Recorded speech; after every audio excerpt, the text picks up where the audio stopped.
Bueno, proseguimos con la anunciada segunda parte de la clase sobre intervención institucional dentro de la cátedra de grupos. Estamos con la unidad 4, ¿no? Ya hicimos todo un intro importante acerca de cómo se entiende lo institucional, ¿no? Cómo se conceptualiza una institución. Arrancamos con Ida Butelman, estas tres modalidades de pensar la institución, por ejemplo, el principio como un sistema de normas, ¿no? Que regulan las conductas, ¿no? Como un sistema de costumbres, ¿no? De creencias, que de alguna manera ordenan una manera de vivir, ¿no? Lo cual es interesante por ahí poder ver a la institución desde una dimensión que supera a un lugar físico, a una organización, que era la segunda definición, una estructura social. Y pensar una institución, una escuela, ir a trabajar en una escuela es trabajar en una institución, pero no nos vamos a quedar con eso. Desde la primera acepción habíamos dicho que, bueno, más allá de pensar cómo trabaja una escuela, poder ayudar a trabajar con dispositivos grupales los conflictos que aparecen en una escuela o que pueden aparecer en un hospital, que pueden aparecer en un centro de salud, también pensar que una institución son determinadas costumbres, determinadas formas de vida, ¿no? Determinadas lógicas regulatorias, determinados movimientos que pueden hacer una burocratización, que pueden hacer a que se haga natural, se naturalice el maltrato, a que se naturalice, por ejemplo, el acoso sexual, a que se naturalice, por ejemplo, la corrupción, ¿no es cierto? Estamos hablando de costumbres que determinan una manera de vivir, ¿no es cierto? A que se naturalice la violencia, ¿no es cierto? A que se naturalice, supongamos, el racismo, ¿no es cierto? A que se naturalice la segregación. Bueno, todo esto forma parte de lo institucional. Y así como eso lo vamos a pensar como instituido, también podemos incorporar una fuerza instituyente, ¿no es cierto?, que modifique algo con lo cual no concordamos y que sea naturalizado, que es importante desnaturalizar. Entonces ahí tenemos, insisto, la primera acepción, según Butelman, ver una institución como un conjunto de costumbres. Podemos ver una institución como un lugar físico, una estructura social, pero un poquito uniendo todo esto, esta forma de ver una institución como un sistema de producción y de relaciones de producción abarca también lo instituyente, aquello que se puede modificar a partir de romper con un instituido burocratizado, que puede ser la segunda acepción, la institución como una estructura social asentada, ¿no es cierto? Estructura social asentada que también está relacionada con una manera de normativizar, ¿no? Formas posibles, arbitrarias de ver el mundo, pero que en algún momento se instalan y las vemos como verdades, cuando no son verdades, son simplemente creencias, ¿no es cierto? Bueno, todo esto es lo que hemos visto en la clase anterior, pero ahora, bueno, nosotros queremos un poquito recorrer, porque nos parece tal vez un homenaje a los primeros institucionalistas argentinos, considerar sus primeras recomendaciones, porque fueron los primeros que trabajaron en instituciones, que intentaron abrirse camino en esto, y sería, al menos desde nuestra perspectiva, injusto negarlos, omitirlos, dejarlos de lado, ¿no? Porque todo lo que se ha avanzado más allá de lo que ellos han hecho fue sobre la base de lo que ellos inicialmente hicieron, ¿no es cierto? Y acá, bueno, vamos a hablar un poquito inicialmente de los aportes de José Blecher, ¿no? Un autor bastante nombrado en las facultades de psicología, ¿no? Ocupó un papel central cuando se abrió la facultad de psicología en Argentina, en Buenos Aires, allá por el año 1957, ¿no es cierto? Blecher ha escrito libros con los cuales la gran mayoría de los psicólogos argentinos nos hemos formado, como Psicología de la Conducta, ¿no? Otro libro muy importante son Entrevistas y Grupos, ¿no? Y bueno, acá vamos a referir a los aportes que hizo en otro libro central, que es Psicohigiene y Psicología Institucional. Escribió 5 grandes libros, Blecher, ¿no? Otro libro importante, tomado por René Caes, el gran grupalista francés, es Simbiosis y Ambigüedad, donde Freud define muy bien, sobre la base de ideas de su maestro Enrique Pichon-Rivière, cuestiones vinculadas al encuadre, ¿no es cierto? Tiene otro libro importante, Blecher, que se llama Psicoanálisis y Materialismo Dialéctico, que un poquito sienta las bases de mucho de su pensamiento en el intento de unir psicoanálisis con justamente los aportes de Freud con los aportes de Marx, para unir la posibilidad de entender las conductas individuales dentro de un gran contexto sociohistórico. Y acá, bueno, partimos de la base de que un poco Blecher arranca desde el pensamiento de Pichon-Rivière para empezar a trazar una mirada institucional según la consideración de 4 grandes ámbitos para entender la conducta humana, ¿no? Habla de un nivel psicosocial, que es el nivel individual, esto lo planteó inicialmente Pichon-Rivière, un nivel sociodinámico, que sería el nivel grupal, ¿no? Un nivel institucional, que refería en principio a esta mirada, la segunda acepción de Ida Butenman, pensando las instituciones como estructuras organizadas, como organizaciones, como lugares físicos, ¿no? Como pueden ser escuelas, hospitales, clubes, empresas, ¿no? Y otras variantes, obvio, ¿no? Y un cuarto nivel que es el comunitario, ¿no? Que tiene que ver con la sociedad en su conjunto, ¿no? Con todas las organizaciones que la componen, ¿no? La psicología institucional y comunitaria en Argentina se desarrolla en gran medida a partir de los trabajos de Pichon-Rivière, pero esto, insisto, lo profundizan Blecher y Ulloa en momentos en que Pichon-Rivière ya anciano se centra más que nada en lo grupal en los últimos años de vida, ¿no es cierto? Pero bueno, acá es importante un poco recorrer las definiciones que fue dando, por ejemplo, Blecher. Blecher definió una institución como un instrumento de organización, fíjense que parecidas a veces las definiciones, ¿no? Decía como un instrumento de organización, regulación y control social, ¿no? Que al mismo tiempo es instrumento de regulación y equilibrio de la personalidad. Así definía Blecher una institución, y bueno, cuando hablaba de instrumento de regulación y equilibrio de la personalidad como lugar de depósito de las ansiedades psicóticas, de las ansiedades más primigenias, que había planteado en la teoría de la enfermedad única su maestro, el doctor Enrique Pichon-Rivière. Y define en los años 60 Blecher a la psicología institucional, ¿no? la plantea como algo que abarca el conjunto de organismos de existencia física concreta, que tienen cierto grado de permanencia en algún campo o sector específico de la actividad humana, para estudiar en ellos todos los fenómenos humanos que se dan en relación con la estructura, la dinámica, las funciones y los objetivos de una institución. Y plantea también que algo importante, que una institución, digamos, no es sana por la ausencia de conflictos, sino por la posibilidad de explicitarlos y de resolverlos, ¿no? De descubrirlos, de explicitarlos y de resolverlos. Esto también es muy importante, ¿no?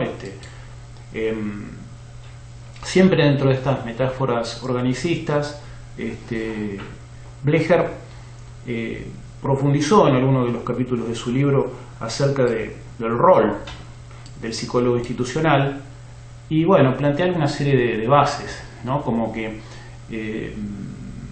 el método inicial que consideraba Blecher para trabajar es el método clínico, ¿no? Un poco el nombre de la materia, clínica psicológica de grupo, parte de esta idea, ¿no? O sea, porque hacer clínica no es solo hacer psicoterapias.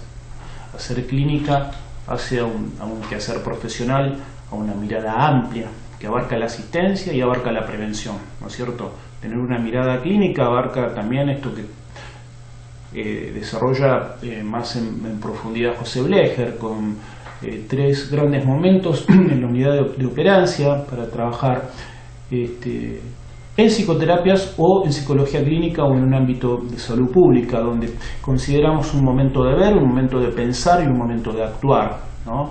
Y después establecer toda una retroalimentación, donde volvemos a observar sobre la base del actuar, sobre la base de la operación, sobre la base del efecto que tuvo una intervención. En un camino dialéctico, en espiral, donde siempre se vuelve el punto de partida, pero incorporando la historia, la memoria del efecto de la intervención y el análisis que se va haciendo del efecto de una intervención que hace un profesional. Entonces, bueno, parte del uso del método clínico visto desde esta perspectiva. Pensaba que un psicólogo institucional idealmente debiera trabajar como asesor o consultor, no como empleado. Esto, bueno, lamentablemente la realidad argentina que siguió transcurriendo más allá de Blecher. Blecher murió en 1971, 72, no pudo ver los cambios sociales que bueno, no fueron el mejor camino respecto a lo que vislumbraba Blecher luego del tiempo en que Blecher se fue de este mundo, ¿no es cierto? Pero bueno, era importante esta idea de que, bueno, en la medida que un psicólogo que está trabajando en una institución como empleado, por ahí no tiene las condiciones necesarias para decir todo lo que está pasando, ¿no? Porque eso implica denunciar a una jefatura, ¿no? A quienes manejan el poder en esa institución, que muchas veces a quien marca lo que no está bien, muchas veces se tiene que ir, ¿no? O se tiene que callar. Habla de que la psicohigiene, ¿no? Que apunta a la prevención, supone facilitar condiciones organizacionales. En ese sentido, Blecher hablaba de cómo profundizar, multiplicar la intervención del trabajador de la salud mental en un plano amplio, ¿no? Donde hay individuos, donde hay grupos, y grupos que pugnan entre sí, a veces dentro de una organización, y que, bueno, justamente todos estos elementos que hacen a conflictos diversos son los que tiene que poder leer el psicólogo que trabaja en una institución, ¿no? Habla del rol de este psicólogo institucional como un técnico en relaciones interpersonales, que apunta a poder explicitar lo implícito, ¿no?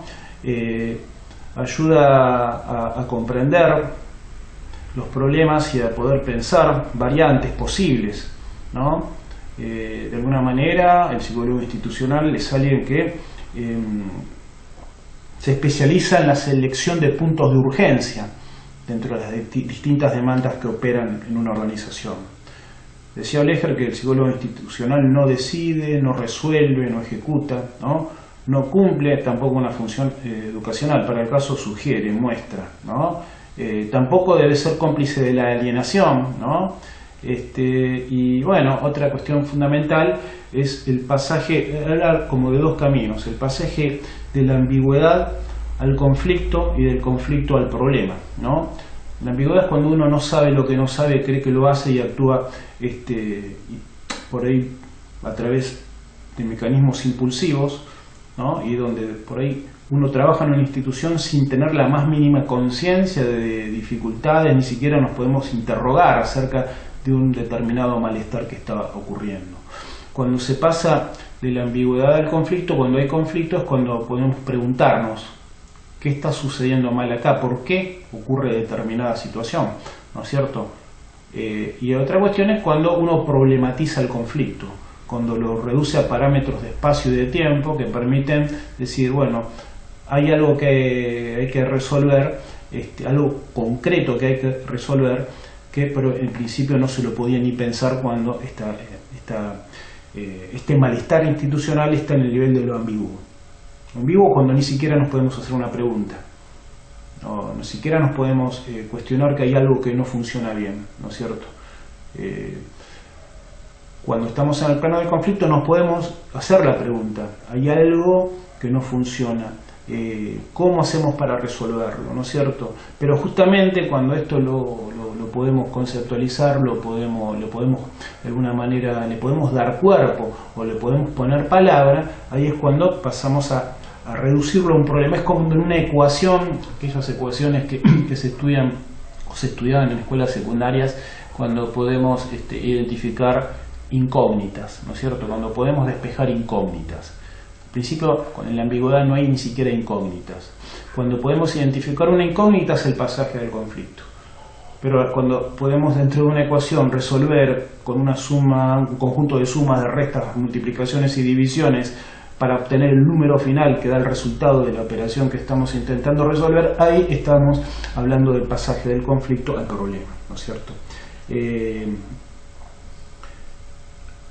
bueno, otra cuestión importante que planteaba Blecher era la necesidad de tener una distancia óptima para lograr una operación eficaz, y esto está vinculado a la idea del encuadre, ¿no es cierto? El encuadre que propone Blecher se basa, bueno, como decíamos, en lo que recién adelantábamos que Ulloa profundizó, ¿no? Que es observación de sucesos, comprensión de los significados, ¿no es cierto?, e incluir los resultados de esa comprensión desde el análisis de las intervenciones, ¿no es cierto? La información que debe recoger un psicólogo institucional para Blecher es, por ejemplo, primero hacer como un sondeo de cuáles eran los objetivos de la institución donde estamos trabajando, ¿no? Para eso es importante el manejo de la entrevista a los miembros centrales, ¿no? A los asesores legales, a los directivos de una institución, ¿no? Registrar en los documentos centrales de esa organización, ¿no? Cuáles eran los motivos por los cuales se fundó, qué es lo que se propone lograr, ¿no? Y ver en qué medida, qué nivel de correspondencia hay entre esos objetivos y lo que concretamente ocurre, ¿no es cierto? Si en una escuela se enseña o no se enseña, o si se hace que se enseña, por ejemplo, ¿no es cierto? Si en una institución universitaria se investiga o se hace como si se investigara, y a veces ocurre que eso no se da, sino que muchas veces se roban ideas de otros, ¿no es cierto? Esto es un tema complejo que, bueno, acá lo nombramos como disparador para poder pensar muchísimas cuestiones que operan en las instituciones, ¿no es cierto? Los objetivos de la institución, estamos hablando de que Blecher instaba a que observemos las instalaciones de una institución, los procedimientos con que se satisfacen los objetivos, ¿no? Hablaba de observar la ubicación geográfica, la evolución, igual, es otra cuestión, y la relación de una organización con la comunidad, ¿no es cierto? Y la relación con demás instituciones, el elemento interinstitucional, ¿no es cierto?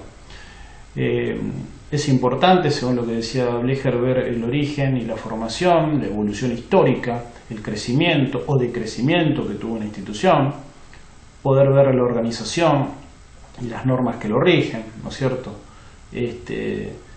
Poder observar el contingente humano que lo compone, que interviene, el nivel de estratificación social que hay dentro, ¿no? Y las tareas y la división de tareas.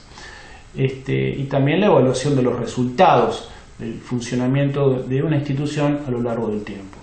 Todo esto de alguna manera es lo que establecemos para tomar los aportes de un autor tan central en la historia argentina del psicoanálisis, de la psicología educacional, pero fundamentalmente de la psicología institucional y comunitaria, como fue José Blecher. Bueno, otro autor que trabajó con Blecher en la UBA, que trabajó con Pillon Rivière también, fue Fernando Ulloa, ¿no? Que bueno, siempre dentro de estas metáforas organicistas creo que no podemos dejar de lado sus aportes, ¿no?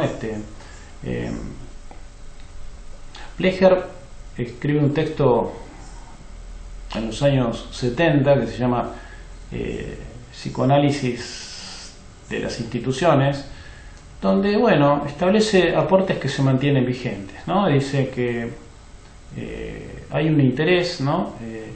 Por aquellas instituciones donde viven o toman contacto temprano los hombres y que los van formando a sí mismos, ¿no? Él tenía, insisto, una mirada más centrada en lo organizacional, ¿no? en la institución como lugar físico, ¿no? Dentro de estas metáforas organicistas que decimos, y él hablaba básicamente de como de tres dimensiones. Decía él, al igual que Butelman, planteaba que es un término ambiguo, el término institución, ¿no? Vinculaba institución a proceso de institucionalización, en el sentido de racionalizar y estabilizar conductas de predominio emocional, ¿no? Y también, bueno, homologaba la idea de institución con una organización social, pero acá hay algo muy importante. Él establecía una distribución que es central para poder entender la realidad institucional. Hablaba de un aspecto, de tres aspectos: un aspecto geográfico, espacial, ¿no es cierto?, que hace el lugar, pero también hablaba de una organización de la temporalidad, un ordenamiento del tiempo, ¿no es cierto?, que conforma la realidad de una institución. Y ahí habla de un tercer nivel, un tercer aspecto, que es la división de roles y de responsabilidades, de tareas que circulan dentro de una realidad institucional, ¿no? Que esto está vinculado a los objetivos a alcanzar, a los medios racionales para lograr estos objetivos, y a un conjunto de relaciones y regulaciones que establecen códigos y normas que, ya sean implícitas o implícitas, van a estar todo el tiempo incidiendo en las conductas que vamos a observar, ¿no es cierto? Los antecedentes que tomaba Ulloa partían de Pillon-Rivière, esto lo dice el mismo Ulloa en su texto, partían de Blecher, partían de algunos estudios de Wilfred Bion, autor que hemos visto en esta cátedra, y de otro autor llamado Elliot Shakes, ¿no? Que concebía las instituciones como sistemas defensivos ante la angustia. Fíjense que volvemos desde otro lugar a esto que nos decía Osvaldo Saidón, ante la angustia, ¿no? Sistemas defensivos ante la angustia. Saidón lo centraba en la angustia de muerte, ¿no? Las angustias vinculadas al sentimiento de finitud. Ulloa continúa con las proposiciones generales para pensar una psicología de las instituciones, y bueno, acá plantea en relación a las distribuciones, ¿no es cierto?, el estudio de los movimientos, ¿no?, que se van dando. Los movimientos es fundamental, aparte de tener en cuenta estas tres distribuciones, poder estudiar los movimientos prototípicos de una institución. Y hablaba, por ejemplo, de una serie de interjuegos, ¿no?, a observar. Por un lado, las tendencias que en una determinada organización o institución apuntan a la integración, ¿no?, versus aquellas fuerzas que operan en una institución que llevan a lo contrario, a la dispersión. Por otro lado, dentro de la observación de los movimientos, referían a instituciones que de alguna manera reflejan y dramatizan el contexto y tienden a modificarlo, lo cual lleva a observar la relación entre una institución o organización y el resto de la comunidad. Por ejemplo, la relación entre una escuela y el barrio, entre la escuela y la ciudad, ¿no? La escuela, el hospital, ¿no es cierto?, el club, la empresa, la relación con la comunidad vista en un plano más amplio, ¿no es cierto? Otra cuestión central son las formas de comunicación intrainstitucional. Observar cómo se van dando estos mecanismos es algo que hace al rol del grupalista que trabaja en instituciones, ¿no es cierto? Y un cuarto tipo de movimiento es el interjuego entre el objeto institucional real y el objeto institucional fantaseado. Ver qué correspondencia hay entre lo que creemos que es una institución y lo que verdaderamente es por cómo funciona, ¿no es cierto? Estos movimientos son puntos de contacto que pueden tomar la forma de articulaciones, ¿no? Justamente esta metáfora organicista toma la idea del cuerpo humano como un conjunto de elementos que funcionan desde una suerte de armonía esperada, ¿no?, de integración esperada, donde la idea de las articulaciones del cuerpo podrían dar una medida de un todo organizado que funciona correcta o saludablemente.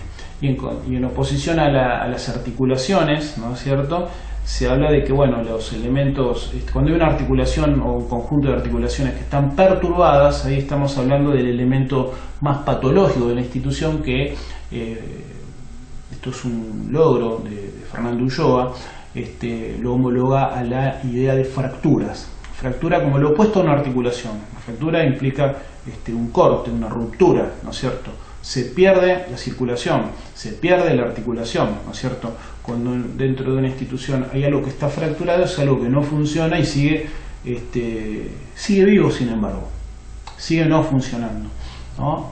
Y se instaura por ahí en algún momento como algo que está enquistado, ¿no? Y sobre lo cual hay que operar, y a veces, bueno, se pueden volver mecanismos plenos de resistencia al cambio, ¿no? Cuando se naturaliza una forma de funcionamiento que, bueno, todos saben que en determinada escuela, en determinada organización hay algo que no anda, no funciona, porque no se enseña, o puede ser, no sé, pienso en este momento una institución deportiva, ¿no? Un equipo de fútbol que desciende, ¿no? Pienso en su momento en el descenso de River, en el descenso de Independiente, de los grandes del fútbol en Argentina. ¿A qué responde, ¿no? Seguramente un conjunto de fracturas, ¿no es cierto? Un conjunto de elementos que no han funcionado y que, bueno, seguramente no se puede remitirlo solo a la responsabilidad de jugadores de fútbol o de un director técnico, ¿no? Ahí hablamos de una dinámica total, institucional, donde el poder, donde todas las contradicciones que hay en el medio de ese tipo de funcionamiento pueden llevar a que una organización o llegue a su máximo nivel de funcionamiento o un nivel cercano a la degradación, a la destrucción, ¿no? O al retroceso, ¿no es cierto? Dice Ulloa que toda fractura favorece la depositación de aspectos primitivos, de aspectos arcaicos o fragmentados del self, aspectos más esquizoparanoides, ¿no es cierto? Y una articulación propiamente dicha, no fracturada, favorece lo que Ulloa llama delegaciones, ¿no? Donde se establecen proyecciones de objetos totales, no de objetos parciales, ¿no? En ese sentido, en el nivel latente, ¿no? Se pueden dar la proyección de articulaciones que no están funcionando o que están fracturadas, y en el nivel manifiesto lo que se va a observar son conductas defensivas, ¿no? El monto de delegaciones, ¿no? Articulaciones estamos hablando, o de fracturas, ¿no? Incidirá en las posibilidades de elaboración o no, o reactivación de conflictos arcaicos en una determinada institución.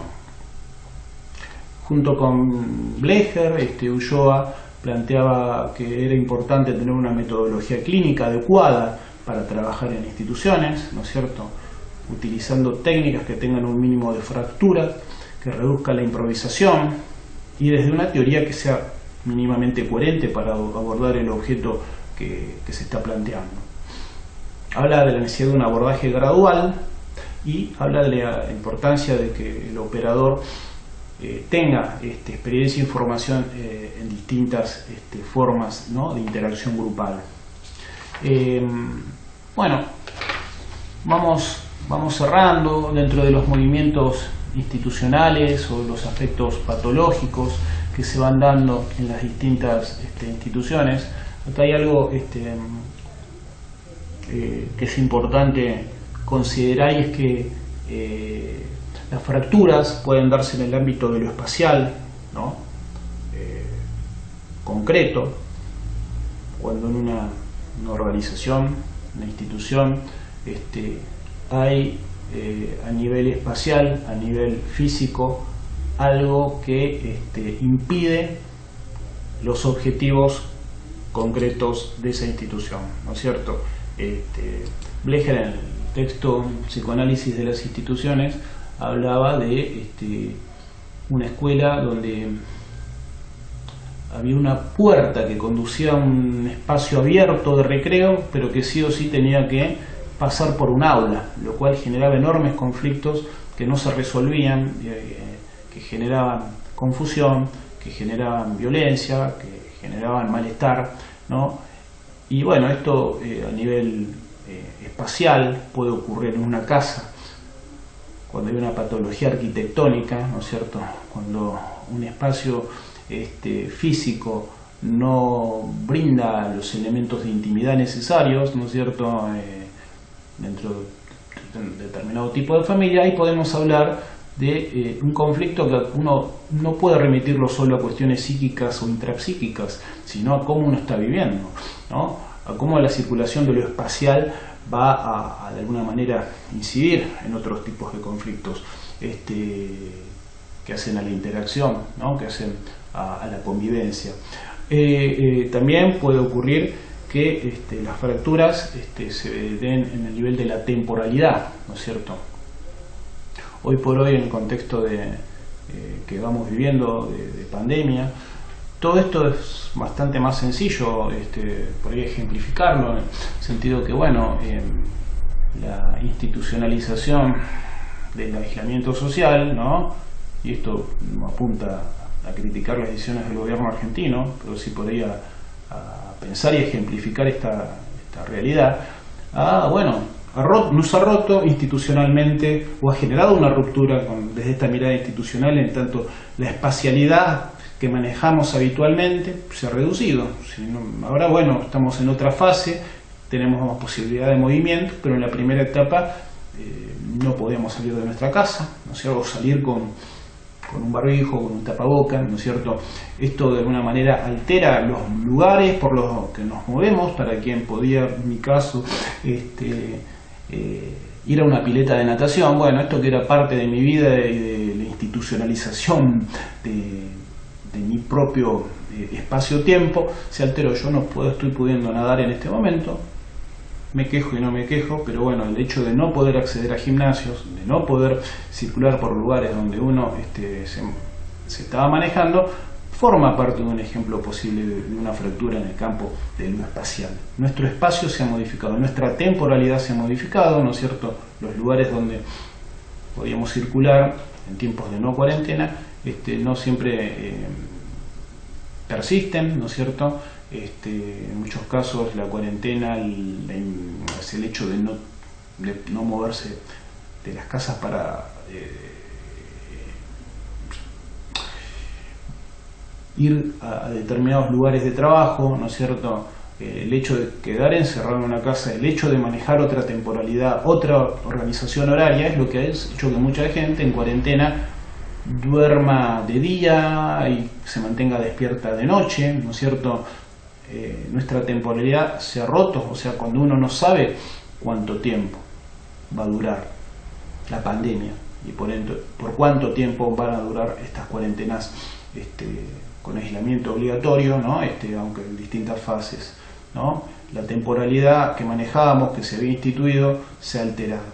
Y bueno, esto, insisto, ahora lo estamos ejemplificando a un nivel más global, pero también es algo que puede verse bueno, en las reducciones horarios de los negocios, ¿no es cierto? Muchos negocios que cierran a las 7 de la tarde, por ahí en nuestra ciudad, Mar del Plata, han cambiado nuestras costumbres. Estamos acostumbrados a ir a un supermercado hasta las 9 de la noche, o kioscos que podían estar abiertos toda la noche o más tarde.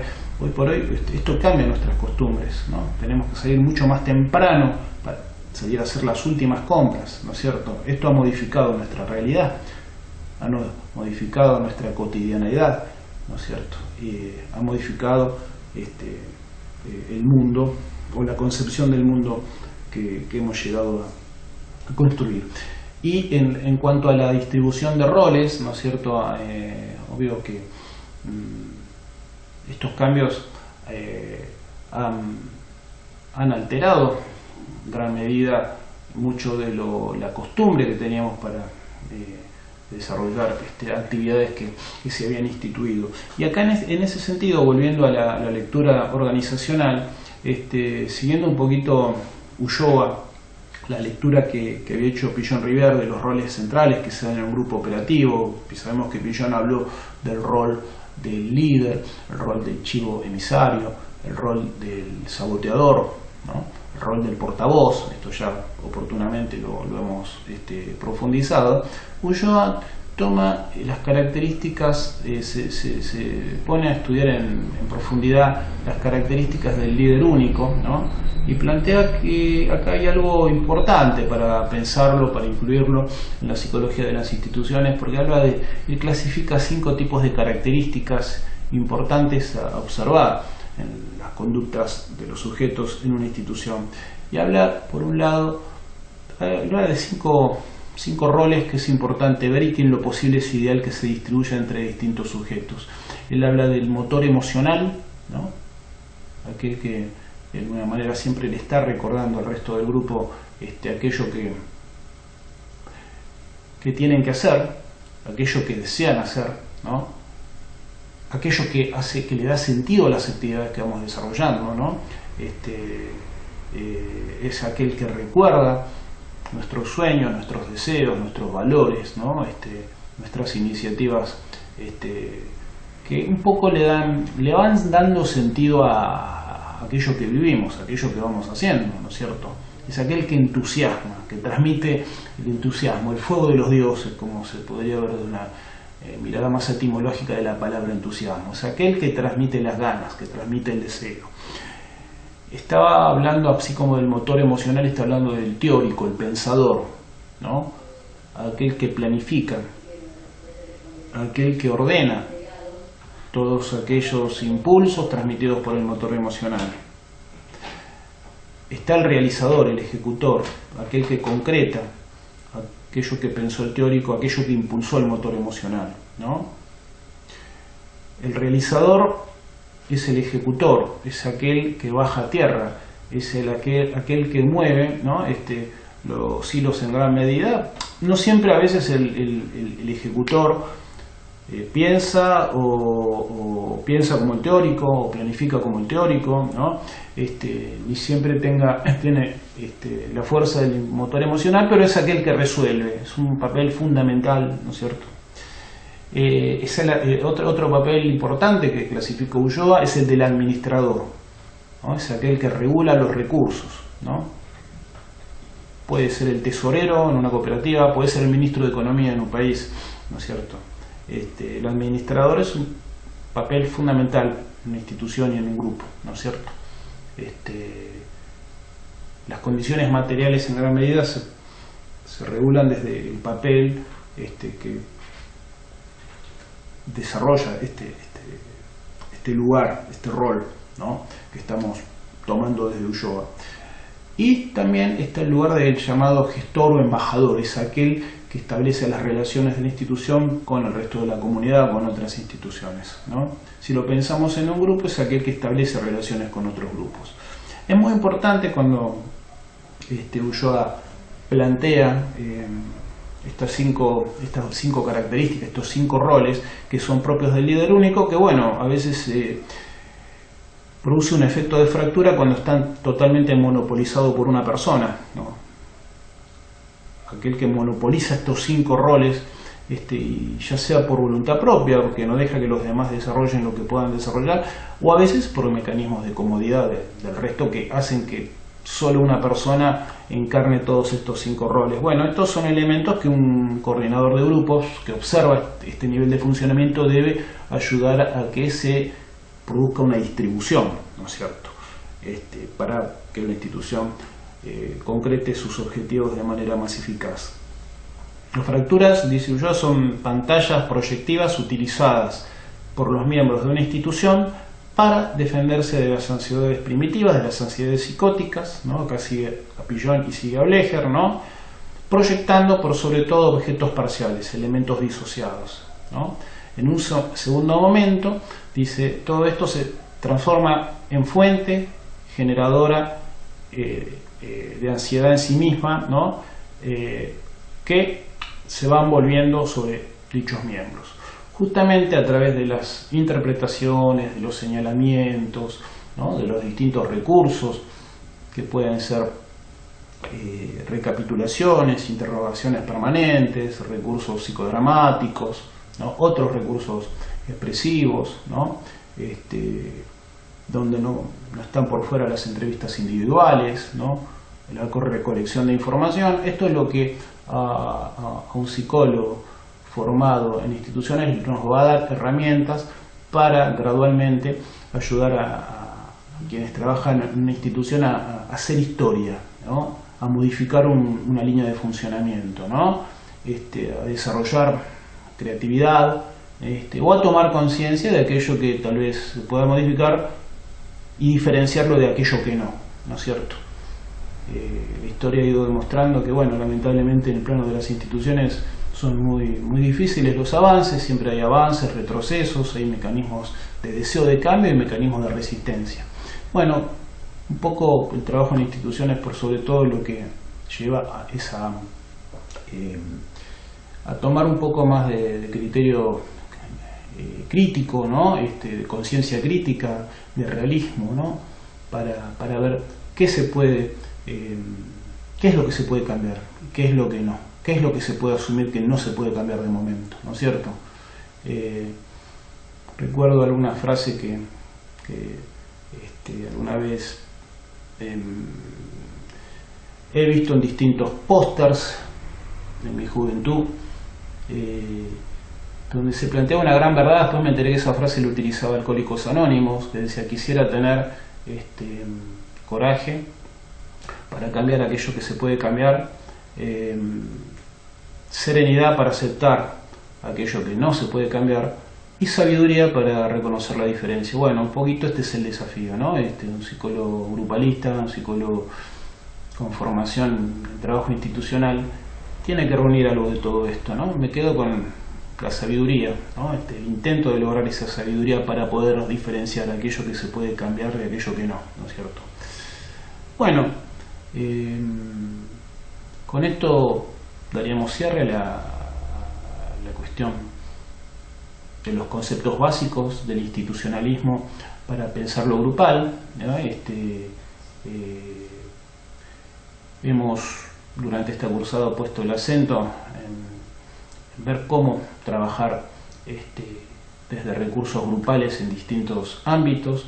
Hemos puesto el acento en una clasificación tal vez arbitraria de nuestra parte, pero que consideramos que son las formas de estudio de dispositivos grupales que más se han investigado cuando hablamos de grupos de discusión, grupos de reflexión y grupos terapéuticos. No quedan por fuera otras formas de pensar otros tipos de intervención grupal, como pueden ser los grupos de formación que lo hemos nombrado, de la escuela francesa, que dieron lugar al grupo de reflexión, ¿no es cierto?, que fue un momento de la investigación que se hizo en Francia luego de la Segunda Guerra Mundial y más adentrados en los años 60 para ampliar las miradas iniciales de la escuela inglesa, ¿no?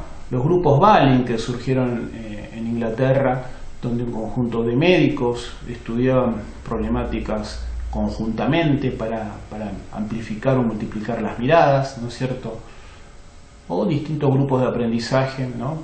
O grupos de creatividad, que en gran medida, bueno, en Argentina han estado influidos por las investigaciones de Pillon Riviere, pero nosotros centramos la mirada en este curso inicial en la Universidad Atlantic sobre psicología de los grupos, poniendo el acento en grupos de discusión, grupos de reflexión y grupos terapéuticos. Con esta mirada institucional que estamos incluyendo en la unidad 4, podemos ver un correlato con los momentos epistémicos que hemos planteado y poder ver esto que también había planteado Pillon Riviere, que un poco el objetivo de esa psicología social que él vislumbró, que él creó, y que otros de sus seguidores han continuado, hablaba de la necesidad de encontrar un nexo entre lo que es fantasía inconsciente y estructura social. Algo de todo esto es el gran desafío, uno de los grandes desafíos que el grupalismo nos sigue dejando, aún en medio de un contexto siempre cambiante, y hoy por hoy totalmente sin precedentes, de absoluta incertidumbre en medio de la pandemia COVID-19, que hoy estamos a 23 de junio de 2020, no está resuelto, no está aparentemente resuelto, pero que es un tema fascinante para seguir investigando desde lecturas institucionales que que nos permitan poder pensar más allá de la enorme desgracia que esto está ocasionando, ¿no? A nivel epidemiológico hay muchísima gente, ¿no? Que se está muriendo, que se está infectando, pero lo cierto es que no sabemos en esencia cómo fue provocado todo esto, qué intereses hay y en qué medida, bueno, mucho de todo esto, más allá de que, bueno, existe, tiene un nivel de realidad, los muertos son reales, pero hasta qué punto, muchas de las contradicciones que se manejan en la información, en definitiva, llevan a muchas personas a creer o a no creer lo que determinados grupos sociales, políticos o medios de comunicación inciden. Y acá, bueno, para cerrar esta cursada, hablamos de la importancia de tener un criterio de elucidación crítica. Esto que decíamos en las primeras clases, hemos repetido una y otra vez. Tener elucidación implica un doble trabajo, por un lado, de pensar lo que hacemos, pero también saber lo que pensamos, ¿no? Y poder tener un grado de protagonismo a la hora de hacer historia, ¿no? Somos sujetos que somos productos de la historia, pero también somos productores de la historia, y cuanto más entendemos desde una perspectiva científica, reflexiva permanentemente, de revisión permanente de los datos, más posibilidad tenemos de modificar la realidad, y ojalá que desde esta perspectiva logremos separar la paja del trigo, separar la verdad de la mentira, ¿no? Y por sobre todo que podamos crear condiciones de vida real, ¿no? Más que de supervivencia, ¿no? Y bueno, que si entendemos la salud como un derecho, la ejerzamos como tal, ¿no? Y que si hay una pandemia que arrasa con la humanidad y nos pone en peligro, bueno, que podamos superar todas las ansiedades primitivas, confusionales, aterrorizantes, todas las fantasías de no asignación, las regresiones en las que podemos caer en la medida que esto no se resuelva, para poder grupalmente, desde un sentimiento de comunidad, ampararnos, cuidarnos y resolver, o sea a través de la vacuna o de otros mecanismos, este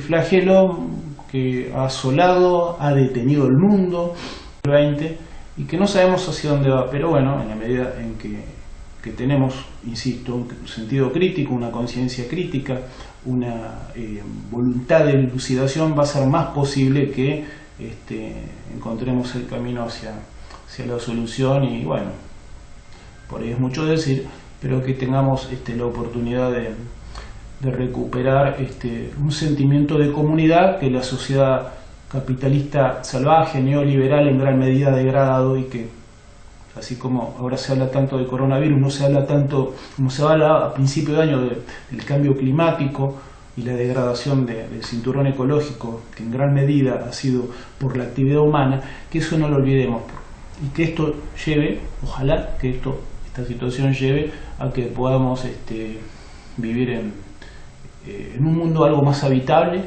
donde respetemos al otro y donde veamos que